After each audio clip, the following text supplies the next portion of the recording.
Kababayan Today, pinag-uusapan po natin itong issue na to. Ay, masyado na kayong Americanized. Ano ba ang ibig sabihin nito? Now, I want to ask our panel, is Americanization, both in the Philippines and here in the U.S., another term for imperialism or neocolonialism? And what do those big words mean to you? Let's start off. Tito Enrique, ikaw naman. Simulan natin sa'yo. Well, okay. So sa Pilipinas, when you talk about this in the traditional way, no? When the Americans came over at the turn of the century, no, 1898, and then they finally annexed the Philippines. Okay. In the end, they took away choices from us, from the Filipinos.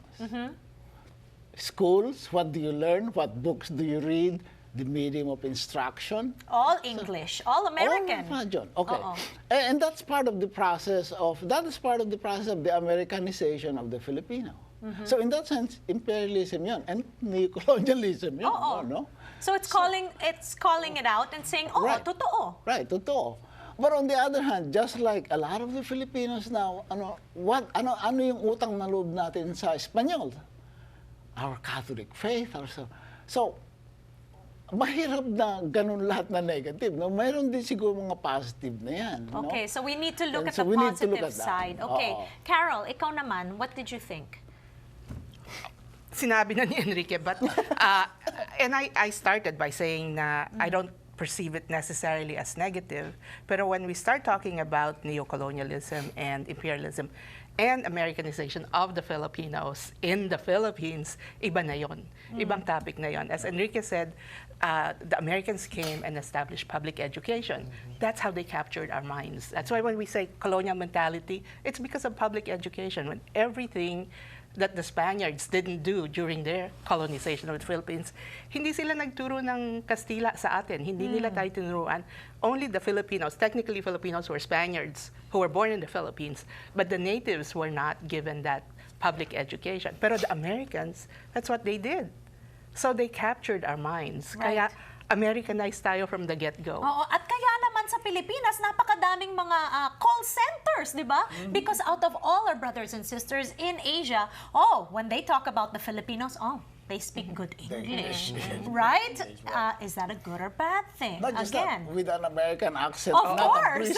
not a British accent. no, di ba? Pwedeng maging, depende So, kung call sino center para kausap, dito right? sa Kung They kausap mo. teach classes on how to lose your accent. There How are to books. lose, I was at the bookstore, at daming books on how to lose or how to acquire an American accent. That's right. in the Okay, Philippines. what do you think, JP?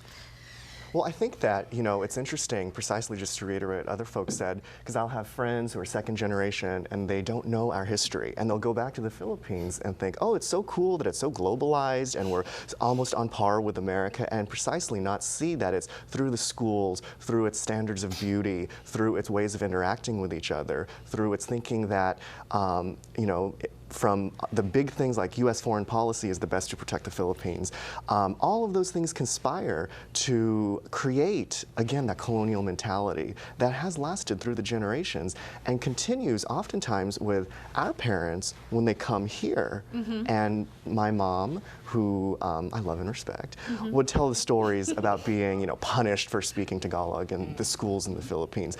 And so coming to America, coming to a place where she faced incredible racism, she wanted to protect me. That's right. And so she indeed saw Americanization as a very positive thing. Yes, okay. Carolina. Well, because we are American scholars, and this is an American television program, right? About Filipinos. About Filipino Americans. We're very American-centric. Yes. But it's interesting, the last time I was in the Philippines, with my American point of view, I was in a taxi and we were saying, we're from America. They were trying to figure out where we were from, where in America. And our taxi driver said, I've been in Wisconsin, and it's really cold there. And then I was in Italy, and then I was in Dubai, and all of a sudden we felt very provincial. Like, we're from America. That's it. Yeah, we're just from America. And he was like, I've been all over the world, and my brothers and sisters live all over.